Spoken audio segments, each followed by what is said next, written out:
Bismillah. Assalamualaikum warahmatullahi wabarakatuh. Waalaikumsalam warahmatullahi wabarakatuh. Insyaallah. Sehat semua ya? Alhamdulillah. Mabuk Zat? Enggak. Enggak. Alhamdulillah. Pokoknya teman-teman kalau datang ke Karimun Jawa kita syaratkan minum Antimo dulu sebelum berangkat. Insyaallah. Gimana tadi Zat? Kegiatannya nih apa saja Zat? Yang tadi kita lakukan Iya. ini? Tadi pagi alhamdulillah kita sudah snorkeling di tengah laut, terus sekarang di pulau ya. Iya. Ya berenang terus bermain-main tadi Masya Allah. Sempat snorkeling itu saya lihat snorkeling ini simulasi snorkeling apa simulasi tim SAR ya? Simulasi tim SAR kayak. Masya Allah. Ya tadi masih ikan ini saat ikan warna-warni saat. Dan nanti Nemo habis ini. Nemo. Ya. Nemo nanti terakhir kita di penangkaran ikan hiu. Nah, yang hiu bukan snorkeling ya. Bukan. Bahaya.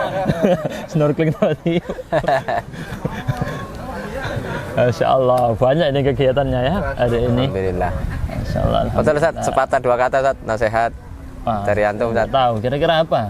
Saya tadi ngelihat, saya ingat teman saya cerita pas teman-teman saya kan hobinya mancing ya.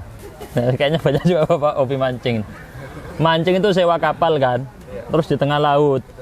Pas ombaknya itu dahsyat tinggi sekali, sampai muntah-muntah teman-teman kan. Dan sampai sudah, aduh ini kayaknya mati. Gitu.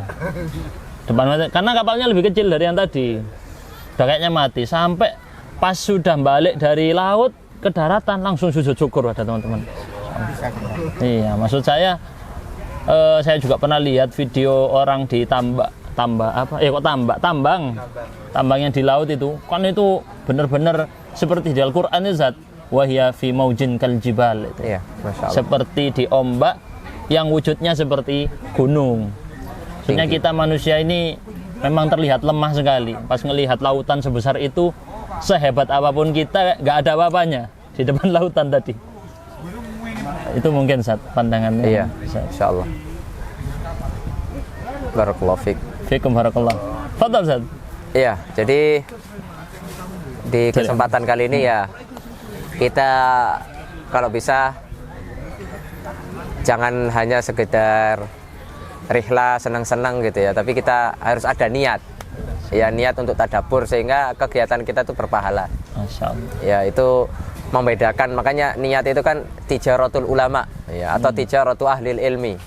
Barang dagangannya ulama atau para penuntut ilmu. Ya, karena dengan amalan yang sedikit tapi dengan niat yang besar, niat yang banyak, pahalanya jadi besar. Ya, dan itu tidak diketahui oleh orang-orang awam yang tidak berilmu gitu. Ya, kadang beramal satu amalan ya itu tok, tapi tidak diniatkan dengan amalan yang lain.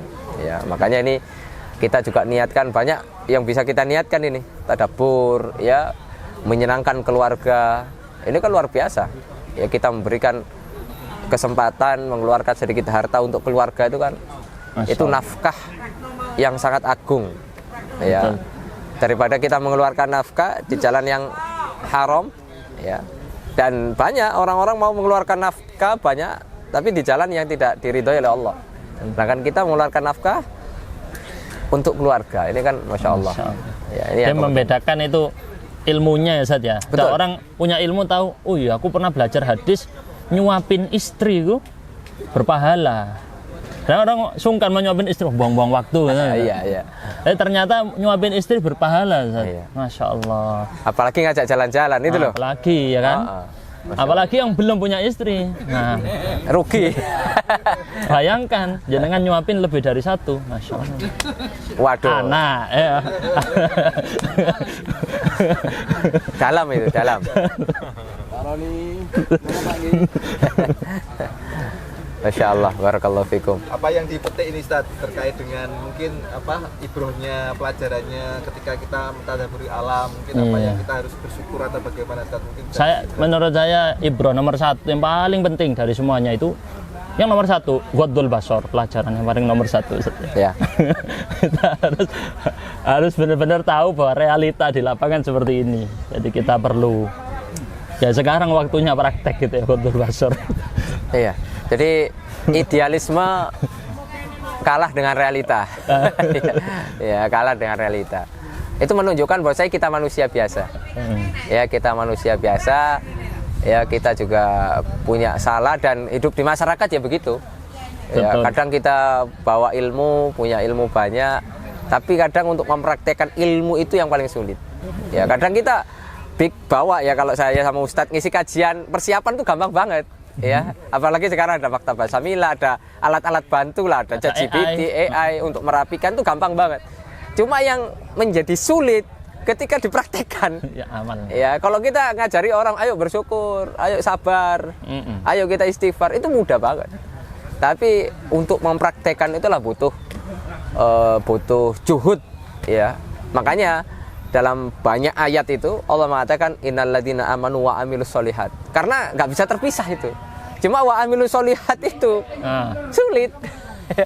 Sangat sulit sekali gitu. Istilahnya zaman sekarang omon-omon aja Ustaz. Iya, hanya sekedar teori mudah, tapi prakteknya itu yang sulit. Makanya banyak para ulama menulis kitab itu judulnya apa? Samaratul Ilmi Al-Amal. Itu kitabnya Syabdur Razak. Al-Khatib juga punya kitab Iqtida'ul Ilmi Al-Amal. Konsekuensi ilmu ya ngaji atau ya amal gitu. Ngaji, kita sudah punya ilmu, ya diamalkan. Ya, justru terkadang kita ini kalau sudah banyak ilmu kemudian nggak diamalkan malah bahaya. Ya, malah bahaya bagi kita gitu. Ya, malah bahaya bagi kita, bukan menjadi hujah. Ya, bukan kita menjadi hujah ilmu itu bagi kita, ya bumerang, malah jadi bumerang gitu. Ya, bukan malah menjadi penolong bagi kita, malah jadi bumerang. Itu yang kemudian Allah Subhanahu wa taala sifati orang-orang Yahudi, punya ilmu tapi tidak mau diamalkan. Makanya Allah Subhanahu wa taala sangat murka sekali. Ya, makanya dengan sedikit ilmu yang kita miliki, ya, kita sepakat bahwa ilmu kita ini masih sedikit, ya. Karena coba itu kan lautan tuh. Lautan itu ilmu. Jadi yang kita ambil tadi hanya setetes. Itu ilmu kita. Ya, berarti kan nggak boleh kita sombong. Ya, nggak boleh kita sombong, nggak boleh kita takabur dari apa yang kemudian kita sedikit miliki yang Allah titipkan kepada kita berupa ilmu. Nyambung tentang laut tadi Ustaz, yang memang pas kita lihat di hadis-hadis Nabi tentang laut, itu Rasul memberikan 3 kali perumpamaan dengan laut. Yang satu, yang pertama di Sahih Bukhari, kisahnya Nabi Khidir sama Nabi Musa. Nabi Khidir berkata ke Nabi Musa, ilmuku dan ilmumu, wahai Musa, dibanding ilmu Allah, seperti patukan burung, air yang menetes dari patukan burung tadi dibanding lautan. Masya Allah. Lah, lautan ini kan tidak ada tepinya, sedangkan patukan burung tadi paling setetes 2 tetes ya. Berarti bisa dibandingkan enggak? Tidak bisa. Kecuali lautannya sekian kilometer kali sekian kilometer. Enggak. Jadi memang tidak bisa dibandingkan. Contoh lagi, Rasul mengatakan di hadis riwayat Muslim, perbandingan dunia dengan akhirat seperti tetesan air yang menetes dari jari yang dicelupkan ke lautan. Sama juga tidak bisa dibandingkan. 1 tetes dibanding lautan yang nggak punya tepi. Jadi walaupun ada perbandingan, sebenarnya nggak bisa dibandingkan ya. 0,00000 sekian, nggak ada hitungannya. Contoh lagi perumpamaan lain di hadis riwayat Muslim. Rasulullah SAW mengatakan, hadis terkenal ya Arba'in, apabila seluruh manusia dan jin dari awal sampai akhir semuanya meminta keinginannya, angan-angannya kepada Allah, lalu Allah kabulkan semua keinginannya, maka itu tidak mengurangi kerajaan Allah sedikit pun, hanya kecuali seperti 1 jarum dicelupkan ke laut, lalu tetesan dari jarum tadi itulah yang berkurang. Sebenarnya nggak berkurang sama sekali, karena lautannya tidak ada tepinya. Itu mungkin saja gambaran pas kita ngelihat lautan itu. Berarti kan Allah Subhanahu wa taala itu kan Maha Agung, Maha Kaya, Maha segala-galanya, Maha memberi rizki. Ketika Allah memberikan rizki kepada kita, kira-kira rizki milik Allah habis gak? Ya nggak mungkin habis. Makanya kita juga tidak boleh suudzon sama Allah Subhanahu wa taala, ya nggak boleh kita buruk sangka kepada Allah Subhanahu wa taala, karena Allah kok ngasih saya seperti ini, ngasih ujian saya seperti ini, Allah nggak adil, Allah nggak menyamakan saya ini dengan yang lainnya, padahal yang lainnya itu mungkin lebih banyak maksiatnya daripada saya. Jadi itu kan terkadang posisi kita sedang diuji itu terkadang terbesit kata-kata seperti itu. Ya, bahkan bukan hanya terbesit, kadang terucap gitu. Ya, itu jangan sampai kita melakukan itu, karena Rasul mengatakan, dan itu beliau katakan menjelang beliau wafat. Ya, beliau mengatakan la tamutanna ahadukum illa kecuali kamu harus berhusnudzon kepada Allah. Jangan sampai kalian mati kecuali kalian harus berhusnudzon kepada Allah Subhanahu wa taala. Artinya berarti husnudzon kepada Allah itu berarti amalan yang sangat mulia. Ya, amalan yang sangat agung. Ya, membuat kita hidup itu mengalir aja, nerimo. Ya Allah kasih begini, ya alhamdulillah. Mungkin Allah SWT pengen yang baik untuk kita. Kita dikasih musibah, berarti Allah pengen hal kita mungkin tobat, mengurangi dosa kita yang terlalu banyak. Itu kan masya Allah. Betul. Jadi banyak efeknya kalau kita husnudzon kepada Allah SWT. Ya, jadi seperti itu. Mungkin ada poin juga. Mungkin ingat perkataan Ibnul Qayyim. Barang siapa ingin kenikmatan, maka dia harus meninggalkan kenikmatan. Maksudnya pengen enak harus meninggalkan enak. Kita mau nikmatin pemandangan seindah ini, perjuangannya harus muntah-muntah dulu, kan? Mabuk-mabuk dulu. Perjuangan banyak untuk sampai kepada hal yang bisa dinikmati. Dan bedanya dengan di surga itu la yamassuhum fiha nasab. Surga itu tidak ada capeknya. Kalau kita nih wisata enak bentar ya, capeknya lebih banyak. Enak bentar, capeknya lebih banyak. Itu dunia. Jadi mungkin itu mengingatkan kita juga tentang akhirat, yang di sana tidak ada capek sama sekali. Tidur aja enggak ada tidur, enggak ada ngantuk di surga. Itu menunjukkan bahwa surga, nikmat surga itu tidak bisa diraih dengan santai-santai. Mungkin betul. Ada saatnya kita di dunia ya seperti ini, ya saat ada santainya, tapi jangan kayak gini terus. Nanti nggak mau belajar, nggak mau ngaji, ya musibah itu. Ya, makanya Ibnu Qayyim tadi mengatakan apa? An naim la yudraku bin naim. Ya, kenikmatan nggak bisa diraih-raih dengan kenikmatan. Makanya ya kita kan misalnya rihla ini kan nggak tiap hari. Masa rihalnya tiap hari? Paling setahun sekali. Tapi kan kita dalam 1 tahun itu kan belajar, ya, kemudian safar, dakwah ataupun kerja dan lain sebagainya, capek gitu ya. Makanya sekali ya kita rihla. Barakallahu fikum. Mungkin Bapak, teman-teman ada apa hal yang perlu? Nah, ini monggo. Tadi apa namanya musibah itu kan bisa mengumpulkan dosa. Iya. Saya pernah mikir juga, karena musibah yang menimpa seorang hamba itu disebabkan karena dosa-dosa hamba. Iya. Apakah selalu sedemikian atau ada yang lain? Mungkin ya kemarin Betul. Ustaz Rahman juga mengatakan musibah itu sebagai ya, kaidah penting dalam dalil-dalil yang ada, memang musibah itu berfungsi untuk menggugurkan dosa atau juga menaikkan derajat. Contoh Rasulullah SAW diuji dengan sakaratul maut yang berat, sampai Aisyah radhiyallahu anha mengatakan, aku tidak iri kalau ada orang sakaratul mautnya ringan, karena aku menyaksikan sendiri Rasulullah menghadapi sakaratul maut yang berat, dan beliau meninggal di antara leher dan dadaku. Jadi tidak selalu maknanya menggugurkan dosa. Bisa jadi orang sudah nggak ada dosa nih, seperti para nabi, mereka dinaikkan derajatnya gitu. Itu mungkin tidak selalu karena Enggak selalu. tidak selalu. Cuma jangan berarti merasa saya kok nggak duit dosa kok diuji. Jangan pernah merasa begitu. Dosa kita ini banyak. Kalau nabi iya, kita bukan nabi. Kadang merasa tidak punya dosa itu adalah dosa. Iya betul. Nggak mungkin ya. Ini pelajaran bagi kita. Tidak mungkin kita dalam 1 hari itu tidak melakukan dosa. Mustahil. Nggak mungkin. Dosa yang sering kita lakukan dan kita tidak sadari adalah apa? Tidak bersyukur atas nikmat dari Allah SWT. Lupa bersyukur, itu sudah dosa. Ya, apalagi kemudian kita gunakan nikmat yang tersebut, kita gunakan untuk maksiat. Ya, maka dosanya double. Itu udah dosa, kadang kita nggak sadar tuh.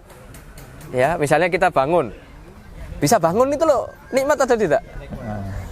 Kalau kita ke rumah sakit banyak loh orang yang nggak bisa bangun. Kita bisa bangun, jalan. Orang nggak. Kapan kita merasa nikmat itu nikmat? Ketika hilang. Ketika hilang, ketika Allah uji, misalnya nikmat bisa punya perasa ya, punya lidah ini, kapan hilangnya? Pas Covid. Pas sariawan. Oh, sariawan. Iya. Ya, Covid juga dulu perasa juga hilang gitu. Enggak, kalau sekarang kita sariawannya mentol gede sini. Mentol besar gitu ya. Duren di hadapan kita. Pagi sore. Ya. Di hadapan kita, ayo. Apakah kita akan telap-telap? Susah. Nggak nikmat. Ya, itu menunjukkan ternyata banyak hal yang tidak kita sadari dari nikmat lidah ini, dari nikmat rasa itu. Makanya kita tidak boleh merasa bahwa kita tidak punya dosa itu. Ya, kita harus selalu suudzon sama diri kita. Kalau sama Allah, husnudzon. Kalau sama diri kita, agar apa? Agar kita selalu istighfar. Selalu istighfar. Kalau kita merasa diri kita baik, bahaya. Akhirnya jadi kayak iblis. Ya, ana khairun minhu. Ya, aku lebih baik daripada dia. Itu tidak boleh. Ya, agar kita juga terus muhasabah, introspeksi diri. Makanya sifat sombong itu kan diharamkan bagi kita. Tapi bagi Allah kan enggak. Makanya Allah disifati apa? Al-Mutakabbir, yang maha sombong. Sedangkan kita apa yang mau disombongkan? Kita nggak punya apa-apa. Sedangkan kekuasaan Allah semuanya seperti lautan, lihat. Ya, di hadapan kita itu yang nggak bisa dihitung, Itu yang kemudian harus kita sadari, dan itu bagian dari tazkiyatun nufus ya. Kalau kita selalu mengingat itu, ya hidup kita itu insya Allah bakal terus ya antara syukur, sabar, istighfar. Makanya itulah yang dikatakan Ibnu Qayyim dan dinukil juga Syekh Muhammad Abdul Wahab tentang 3 kunci biar kita bahagia.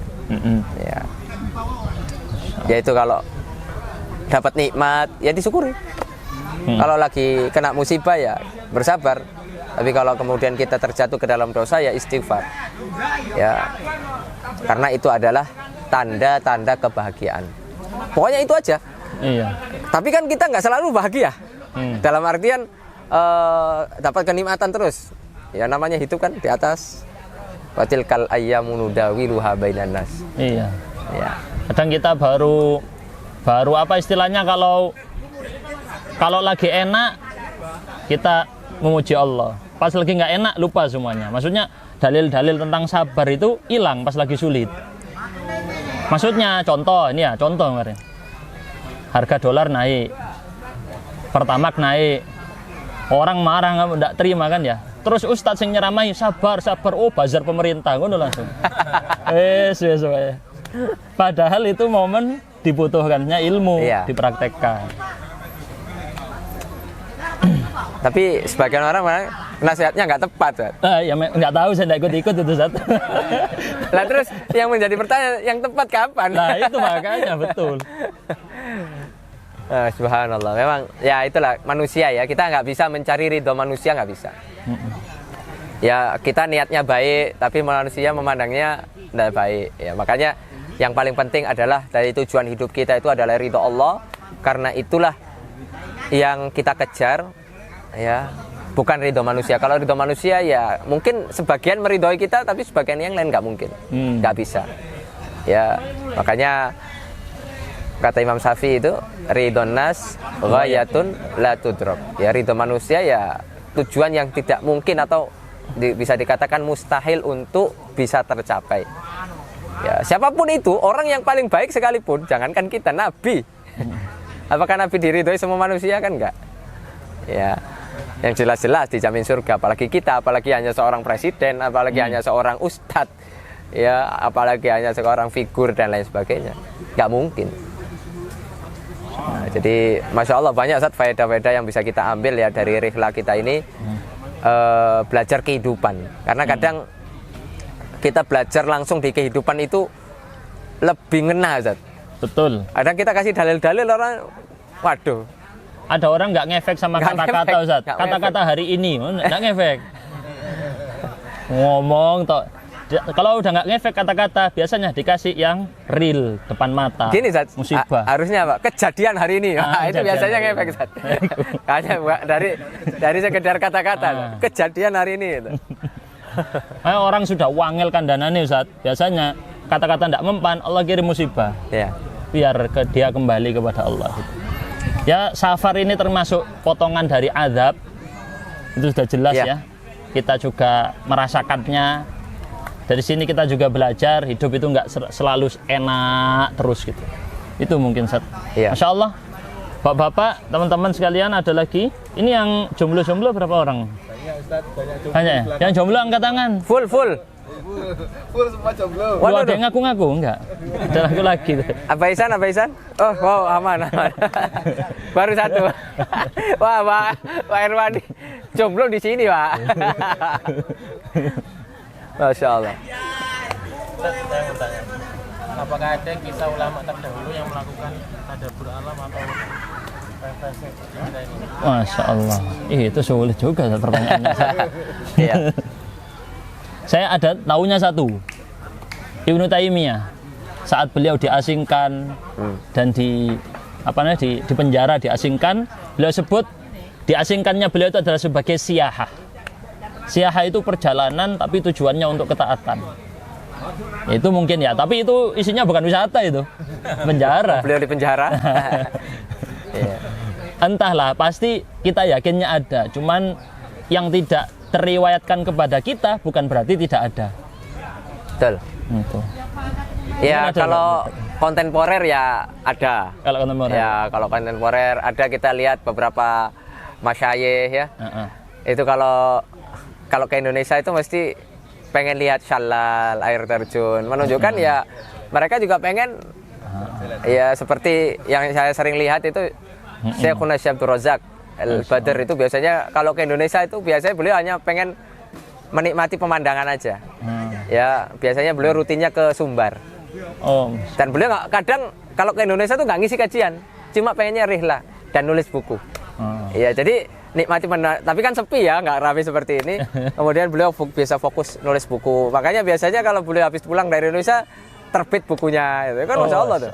Itu bedanya kita ya, kalau kita pulang nggak terbit apa-apa, tapi Insya Allah terbit video singkat saja. Minimal ya, video singkat lah. Ya yang penting kan ada faedahnya. Itu yang saya tahu, yang beberapa ustadz atau ulama-ulama kontemporer lah. Kalau ulama dulu sulit memang ya, Ya, riwayatnya. kita Mereka belum. Perjalanannya bukan untuk wisata, mereka dulu perjalanannya untuk mencari hadis terutama, keliling nyari hadis dari tempat ke tempat gitu. Ya, seperti Imam Ahmad itu kan keliling dunia 2 kali. Ya, tapi kan kita yang sampai kepada kita, beliau itu mencari ilmu, mencari hadis. Cuma ya tidak tersampaikan kepada kita. Beliau mampir ke laut dulu. Kan dulu juga Ada agak miripnya Ustaz, kalau dulu ulama mencari ilmu. Iya. Kalau kita mencari spot foto. Allah Ustaz. Kalau dulu ya ada cerita Ibnu Abi Hatim lah. Dulu itu yang pernah saya baca. Beliau itu selama menuntut ilmu di Mesir, beliau itu tidak pernah makan enak khas Mesir. Ya, memang Mesir itu ada khasnya lah. Di setiap daerah kan ada khasnya. Itu nggak sempet tuh, karena memang fokus belajar. Nah, suatu ketika gurunya nggak masuk. Artinya dikabarkan bahwasanya hari ini gurunya nggak masuk. Itu satu kelas seneng tuh. Ya, dan itu fitrah ya. Orang misalnya kalau lagi farok kosong itu, wah akhirnya ya udah kita ini aja bakar-bakar ikan. Ya, bakar-bakar ikan karena jam kosong. Akhirnya belilah ke pasar. Cuma ikan sudah dibeli, dapat kabar lagi, gurunya tetap masuk. Ya akhirnya apa? Ikan itu diapain? Kulkas nggak ada, es batu nggak ada, dimakan mentah-mentah. Karena biar bisa belajar. Karena kalau ditinggalkan, mubazir, busuk. Karena nanti kalau dia belajar udah lupa makan. Itu para ulama ya. Kalau kita kan belajar selalu ingat makan. Itu yang ditunggu-tunggu ya. Kalau bahasa nggak ada sekarang makannya nggak datang kan. Nah, kalau orang sekarang bilangnya intinya inti. nah itu. Ngajinya malah bukan inti. Iya, acara intinya makannya itu. Subhanallah. Ah itu mungkin ya Ibnu Abi Hatim dan para ulama lain, Masya Allah. Kalau kita cerita para ulama nggak ada habisnya, Ustaz. Teladan memang. Ya makanya kita ya yang hidup ini sulit untuk diteladani secara banyak hal ya. Mungkin banyak hal yang dari kita lihat dari diri kita sendiri, banyak kekurangan. Makanya kalau kita mau meneladani itu, kata Ibnu Mas'ud, dengan orang yang sudah Wafat. yang sudah wafat di atas istiqomah. Ya, itu ya lebih aman untuk kita teladani itu. Kalau kita kan tidak terjamin dari fitnah. Nah, jadi mungkin seperti itu, Ustaz. Ustadz Billy ada tambahan? Kita ingin mendengar kata-kata hari ini dari Ustadz Billy. Kejadian. Iya, kita ganti. Kita nggak berharap ada kejadian. Kejadian hari ini, Masya Allah ya, kita selalu bersyukur tadi Ustadz yang untuk sampaikan. Masya Allah, kita benar-benar harus apa yang sudah kita dapatkan ini semua nikmat dari Allah, Ustaz. Ya, nikmat dari Allah yang selalu harus kita syukuri. Jadi bagi para peserta kami ucapkan jazakumullah khairan, barakallahu fikum. Alhamdulillah kita dapat faedah banyak dari para asatidz kita yang insya Allah ketika kita nanti sepulang dari sini insya Allah nanti bisa bercerita, maksudnya apa yang kita dapatkan faedahnya ya. Semoga bermanfaat ya bagi para peserta. Insya Allah nanti kita berjumpa lagi di tahun depan. Begitu Ustaz, insya Allah. Insya Allah, Masya Allah. Di pulau apa ini? Ini di Geliang. Yang penting bukan Pulau Dajjal ya nantinya.